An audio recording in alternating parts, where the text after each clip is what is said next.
하나님 감사합니다. 오늘도 저희들에게 귀한 시간을 허락하여 주셔서 하나님을 알아가는 또 공부를 하게 하셔서 감사합니다. 또 마지막 시간입니다. 마지막 시간까지 힘을 내어서 하나님을 더 알아가는데 주여 우리가 집중할 수 있도록 도와주시옵소서. 감사합니다. 예수님 이름으로 기도합니다. 아멘. 11가 섬김입니다. 섬김.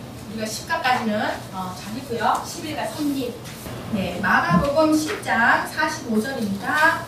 인자가 온 것은 섬김을 받으려 함이 아니라 도리어 섬기려 하고 자기 목숨을 많은 사람의 대속물로 주려 함이니라.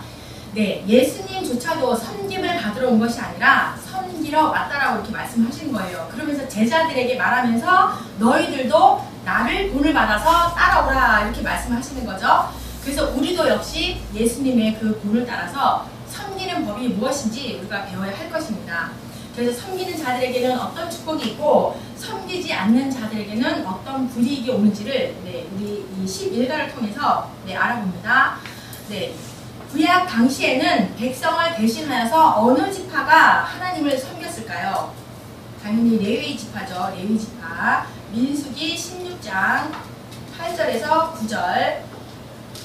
모세가 또 고라에게 이르되 너희 레위 자손들아 들으라. 이스라엘의 하나님이 이스라엘 회중에서 너희를 구별하여 자기에게 가까이 하게 하사 여호와의 성막에서 봉사하게 하시고 회중 앞에 서서 그들을 대신하여 섬기게 하시니 너희에게 작은 일이겠느냐. 이렇게 레위 자손들이 백성들을 대신하여서 이렇게 하나님을 섬기는 했습니다. 그리고 두 번째, 레위 지파에 속한 자들도 누구를 또 섬겼는가? 신명기 말씀이지요. 신명기 18장 1절. 레위 사람 제사장과 레위의 온 지파는 이스라엘 중에 분깃도 없고 기업도 없을지니 그들은 여호와의 화제물과 그 기업을 먹을 것이라. 그들이 그들의 형제 중에서 기업을 가지지 않을 것은 여호와께서 그들의 기업이 되심이니 그들에게 말씀하심 같음이라. 레위 지파에 속한 자들도 마찬가지로 여호와 하나님을 섬겼다는 거예요. 그러니까 레위 지파 사람들은 하나님의 일을 하도록 특별히 이스라엘 지파 중에서 특별히 구별하여서 이렇게 했다는 거죠. 그러면 레위 지파, 우리가 지파별로 다 그 지분을 줬잖아요. 근데 레위 지파에만 이스라엘 중에 분깃도 없고 기업도 없다라고 했거든요. 그러면 어떻게 했을까요? 레위 지파가 정말 하나도 없었을까요? 각 지파에서 조금씩 주어서 몇 개예요? 48성읍을 줬잖아요. 근데 6개는 도피성이었고, 그러면 레위 지파에 그걸 좀 살펴보려면 민수기 35장 볼까요? 35장 1절에서 5절까지 한번 읽어볼게요. 6절까지 읽어볼게요. 여호와께서 여리고 맞은편 요단강가 모압 평지에서 모세에게 말씀하여 이르시되 이스라엘 자손에게 명령하여 그들이 받은 기업에서 레위인에게 거주할 성읍들을 주게 하고, 그러니까 각 지파에서 레위인들에게 줬다는 거예요. 너희는 또 그 성읍들을 두르고 있는 초장을 레위인에게 주어서, 그러니까 성읍은 그들의 거처가 되게 하고 초장은 그들의 재산인 가축과 짐승들을 들 곳이 되게 할 것이라. 그러면 너희가 레위인에게 줄 성읍들의 들은 성벽에서부터 밖으로 사방천 규빗이라. 5절. 성을 중앙에 두고 성 밖 동쪽으로 2000규빗, 남쪽으로 2000규빗, 서쪽으로 2000규빗, 북쪽으로 2000규빗을 측정할지니 이는 그들의 성읍에 들이며 너희가 레위인에게 줄 성읍은 살인자들이 피하게 할 도피성으로 6성읍이요 그 외에는 42성이라. 그래서 합쳐서 48성읍을 줬다는 거죠. 그러니까 레위인들의 그 지분이 어떻게 되냐면 지금 여기 4절을 보면은 성벽으로부터 사방 1000규빗이라고 그랬죠. 그러면서 여기에서 이제 초장을 주어서 거기서도 뭐라고 돼 있어요? 가축과 짐승들을 들 곳을 되게 하였다. 이렇게 그들 거처와 이렇게 초장을 주어서 가축과 짐승들을 이렇게 했는데 5절 한번 보세요. 5절에 보니까 동쪽으로 2000규빗, 남쪽으로 2000규빗, 서쪽으로 2000규빗 이렇게 됐거든요. 그러면 이 말이 좀 좀 안 맞는 것 같죠? 지금 제가 이제 좀 전에 봤는데 저도 사실은 이렇게 알고 있었거든요. 이게 이제 첫 번째고 이게 이제 두 번째라면 세 번째는 어떻게 알고 있었냐면 이게 성전이 있어요. 이게 성이 있고 이쪽으로 2000규빗, 이쪽으로 2000규빗, 동서남북 2000규빗 이렇게 있는 것 같아요.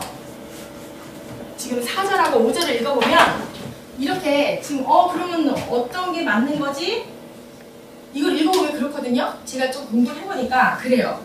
근데 말하지만 보니까 그게 저기 히브리어로 이게 우리말 해석이잖아요. 이 성경은 우리말 해석인데 영어나 히브리 말로 해석을 했을 때는 이게 맞는 걸로 돼 있어요. 그러니까 여러 학자들이 다 1번, 2번, 3번 이런 게 있는데 결론적으로는 이게 맞다라고 지금 판단이 난 거예요. 근데 우리가 읽기에는 저 3번이 또 맞는 것 같아. 그죠? 동서남북 2000규빗이다 이렇게 말하니까 그렇게 된 것 같고 또 성 밖으로 또 2000규빗 하니까 또 이것도 맞는 것 같고 근데 4절에서 말한 사방 1000규빗이다 이게 맞다라고 판결이 났어요. 그러니까 이게 맞는 거예요. 히브리 말로는 엘레프 암마라고 해서 이게 곧 이걸 말하는 거예요. 그리고 영어로도 1000규빗으로 돼 있어요. 그러니까 우리 해석이 이제 5절에는 좀 이렇게 나와 있지만 결국은 요게 맞다는 거예요. 지금 제가 첫 번째 그린 거 이게. 그러니까 저는 사실 저쪽 끝에 건 줄 알았어요. 3번. 그러니까 작년까지는. 그리고 이제 학자님하고 아까 논의를 하면서 여러 책을 살펴보면서 결론은 이제 이걸로 다 보니까 우리가 처음에 딱 보기에는 저거 같아. 저 끝에 것 같아. 근데 여러 책을 봐서 다 학자들이 이렇게 말을 해요. 첫 번째는 이렇고 두 번째 이렇게 이렇다라고 말을 쭉 하는데 결론을 보니까 모든 학자들이 이렇게 보고 있다라고 이렇게 결론이 나서 여러분에게 제가 또 아는 것을 말씀드려 봤어요. 네, 그래서 다윗은 무엇으로 지금 우리가 섬김을 하고 있는데 레위지파가 나오다 보니까 제가 레위지파에 대해서 잠깐 설명을 한 거고 다윗은 무엇으로 하나님을 섬기도록 했는가 역대상 25장 1절에서 2절이에요. 다윗은 음악을 좋아했잖아요. 그죠? 다윗의 군대 지휘관들과 더불어서 아삽과 헤만과 여두둔의 자손 중에서 구별하여 섬기게 하되 수금과 비파와 재금으로 수금과 비파와 재금을 잡고 신령한 노래를 했다는 거예요. 그래서 그 직무대로 일하는 자의 수호는 이러이러하더라 하면서 이렇게 쭉 나와 있어요. 그러니까 신령한 노래라는 그 뜻은 뭐냐면 이 찬양 대원들이 불렀던 신령한 노래는 뭐냐면 기본 동사가 나바라고 되어 있거든요. 나바. 그러니까 나바라는 뜻은 예언하다라는 뜻을 가지고 있어요. 그래서 이 성전 찬양대가 부르는 노래는 예언적인 성격을 띈 것으로 하나님의 말씀을 집어넣어서 찬양을 했다는 거예요. 그래서 이제 레위 사람들 중에서 선발된 인원이 4000명이었대요. 찬양 대원이 4000명. 그래서 이제 반열에 잘 맞춰서 24반열로 편성을 했대요. 다 성경을 읽어보면 나오지만 그냥 제가 또 찾아보니까 24반열로 쫙 이렇게 편성을 했다는 거예요. 그래서 여기서 찬양 성가대 대장은 지금 아까 말한 것처럼 아삽, 헤만, 여두둔이 그렇게 찬양 대장이었죠. 그래서 이제 하나님께 찬송하면서 섬기는 자의 수요가 몇 명이었는가? 역대상 25장 6절에서 7절. 이들은 이 세 사람이죠. 다 그들의 아버지의 지휘 아래서 재금과 비파와 수금을 잡아 여호와의 전에서 노래하며 하나님의 전을 섬겼으며 아삽과 여두둔과 헤만은 왕의 지휘 아래서 그러니까 다윗 왕이 특별히 이 세 사람에게 지휘를 했다는 거예요. 그래서 그들과 모든 형제 여호와 찬송하기를 배워서 그 수요가 288명이었더라. 그러니까 대표 인물이 288명이었다는 거예요. 그래서 이제 288명들이 그 리더였다는 거예요. 이 4000명을 가르치고 지도했던 리더였다는 거죠. 그래서 우리도 뭐 어떤 것으로 섬기는 게 꼭 뭐 물질로 섬기고 뭐 사람을 섬기고 그것만 섬기는 것이 아니라 이렇게 구약시대 때도 찬양으로 섬기는 것도 섬기는 것 중에 하나였다라고 할 수가 있는 거예요. 그러니까 찬양도 섬기는 것에 속한다 이렇게 볼 수가 있습니다. 그래서 이제 이 아삽과 여두둔과 헤만 이 세 사람은 레위 지파의 세 가문이었어요. 레위 지파의 세 가문이었죠. 그러니까 게르손 가문, 그핫 가문, 무라리 가문, 네, 그 세 가문이었어요. 그래서 다윗이 이렇게 편성한 하나님의 성전의 그 찬양 대장들이었죠. 이 세 사람이. 아삽은 10편, 50편과 네, 74편에서 83편까지 12편을 지은 그 저자이기도 합니다. 다윗은 성전에서 무엇으로 섬기게 했는가? 역대상 26장 12절 말씀. 네, 이상은 다 문지기의 반장으로서 그 형제처럼 직임을 얻어 여호와의 성전에서 섬기는 자들이더라. 그러니까 여호와의 그 성전 문지기도 섬기는 역할이었다는 거예요. 이들은 이제 성전에 문지기니까 아무래도 출입하는 모든 것을 지키는 사람이었고 또 성전을 관리하고 수비하는 그런 역할을 했다는 거예요. 성전 찬양대와 마찬가지로 이 성전 문지기도 4,000명. 그래서 12명씩 해서 24단열로 이렇게 나누어서 했다라는 거예요. 근데 그 직임을 결정할 때에는 제비를 갖고 갔대요. 제비 뽑기. 그래서 봉사하는 순번이나 이렇게 근무하는 장소나 모든 것이 다 이 제비 뽑기를 했다는 거예요. 어떤 빽이 있어서 좀 특별히 특질나서 이렇게 시켰던 것이 아니라 다 그냥 동등하게 제비 뽑기를 해서 이렇게 했다라는 거예요. 그 제비 뽑기는 그저 하나님의 그 한 방법이잖아요. 하나님의 그 계시를 드러나는 수단의 한 방법이었기 때문에 다윗도 그 방법으로 모든 직임을 이렇게 선택을 했다는 거예요.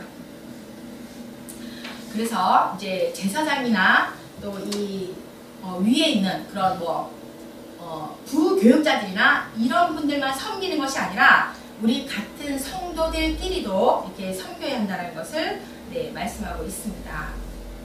그래가지고 12명씩 24반열이래요. 맞죠? 288명이 예, 찬양대 리더가 288명이 이렇게 이제 구성이 되어서 3명이 찬양 대장이라 그랬잖아요. 아삽, 여두둔, 헤만. 그래서 아삽의 아들 4명이 이 반열 때 반장이 됐고 그 다음에 여두둔은 6명의 아들이 됐고 네, 헤만은 14아들이. 그래서 그러면 딱 24반열이 되죠. 네, 이렇게 해서 그 세 아들들이 다 이 반열 그거를 맡았다는 거예요. 그러면은 찬양할 때 그 악기를 사용했는데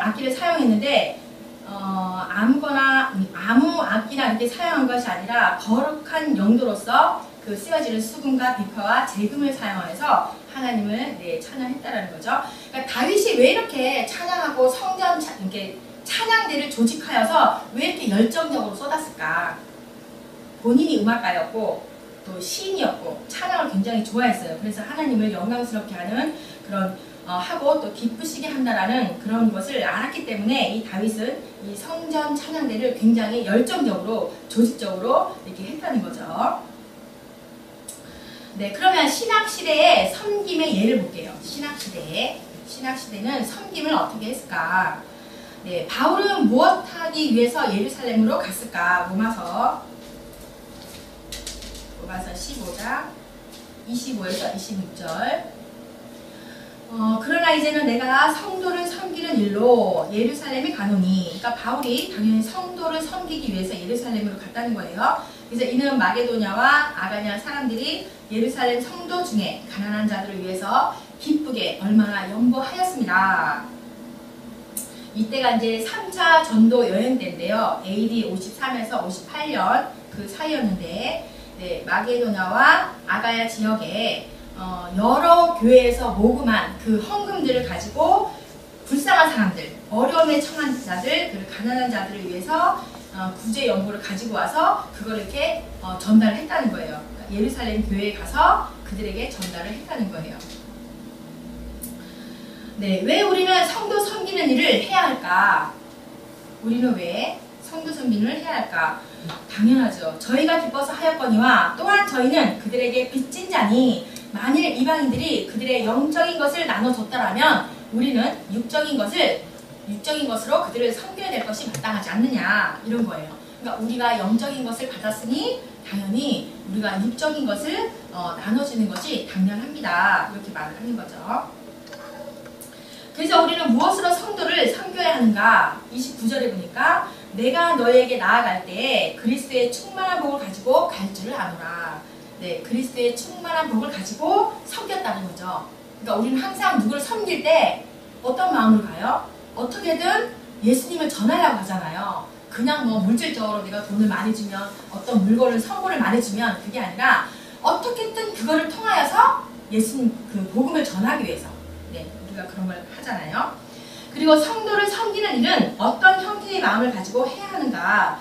고린도후서 8장 3절에서 4절 말씀. 내가 증언하노니 그들이 힘대로 할 뿐만이 아니라 힘이 지나도록 자원을 했대요. 그래서 이 은혜가 성도 섬기는 일에 참여함에 대하여 우리는 간절히 구한다.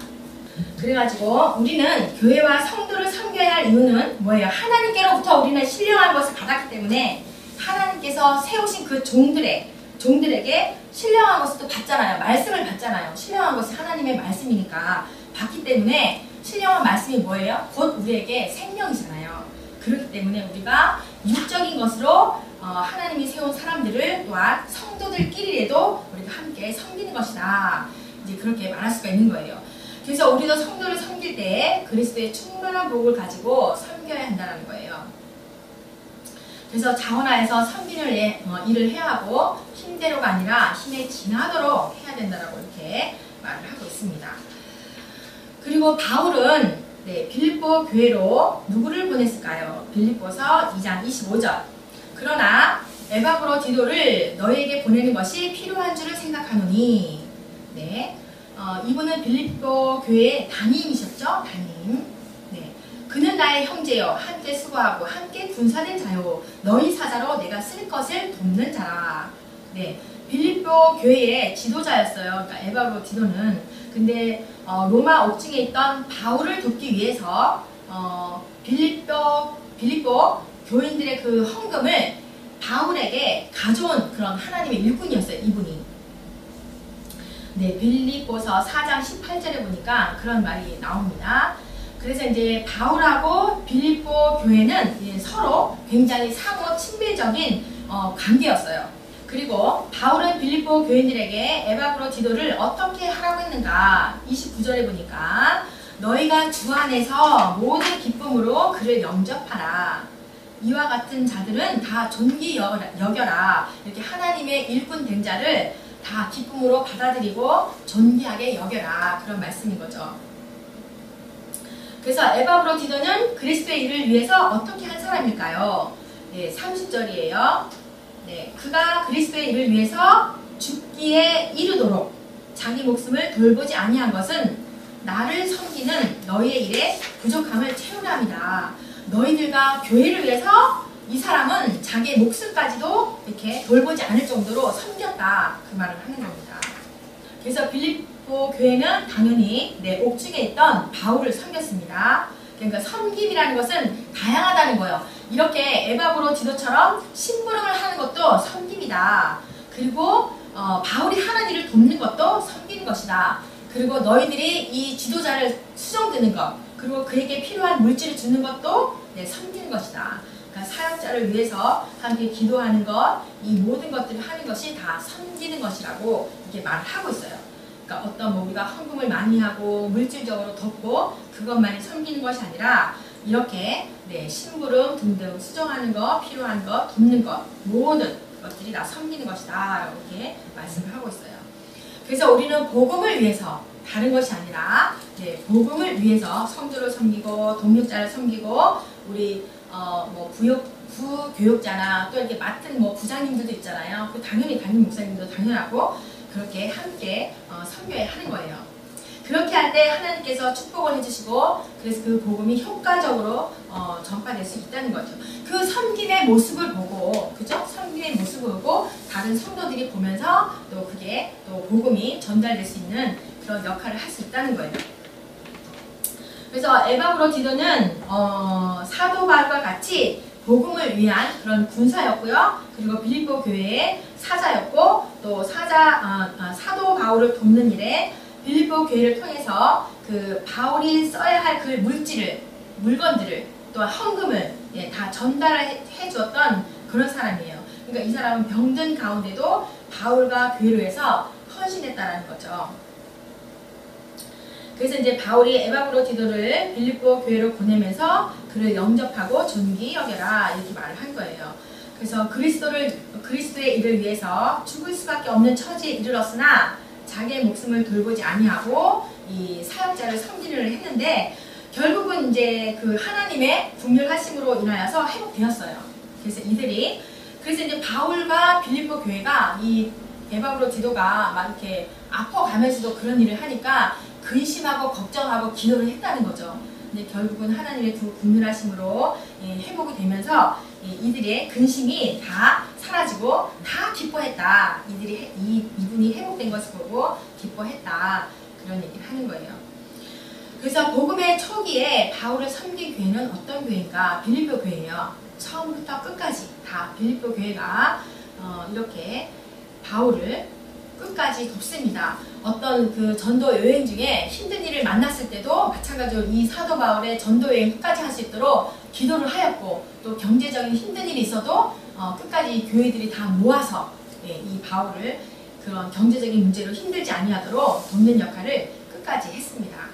네, 그래서 이제 보니까 빌립보 교회는 자기 교회를 떠나 있는 사도 바울을 섬기기 위해서 무엇을 보냈는가? 한 번뿐만이 아니라 데살로니가 있을 때에도 한 번뿐만이 아니라 계속적으로 보낼 것을 그분이 쓸 것을 계속 보냈다라고 이렇게 말씀이 있습니다. 그래서 빌립보 교회는 물질로 사도 바울을 어떻게 할 만큼 섬겼을까? 빌립보서 4장 18절에 나와 있어요.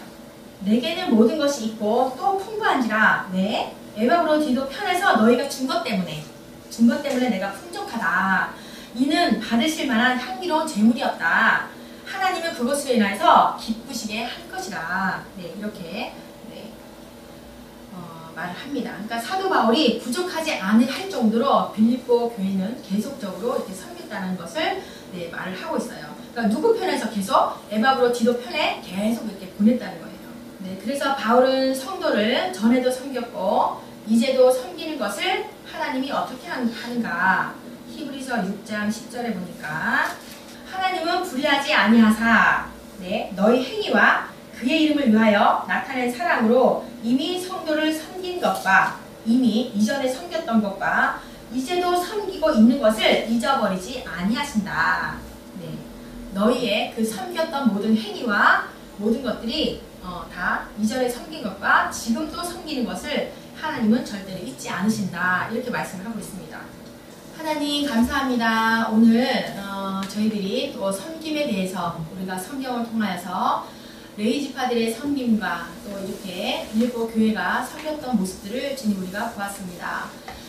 하나님 우리가 이 섬김의 자세를 항상 많은 사람들에게 섬김의 자세로 할 수 있도록 도와주시고 또 그것이 우리의 섬김을 통하여서 많은 사람들이 보고 알게 하여 주시옵소서. 그래서 온전히 우리가 복음을 위하여서 많은 사람들을 섬기고 많은 사역자들을 또 섬겨나가는 주님 우리의 그런 참된 모습들이 될 수 있도록 함께하여 주옵소서. 감사합니다. 예수님의 이름으로 기도합니다. 아멘. 아멘. 수고하셨습니다.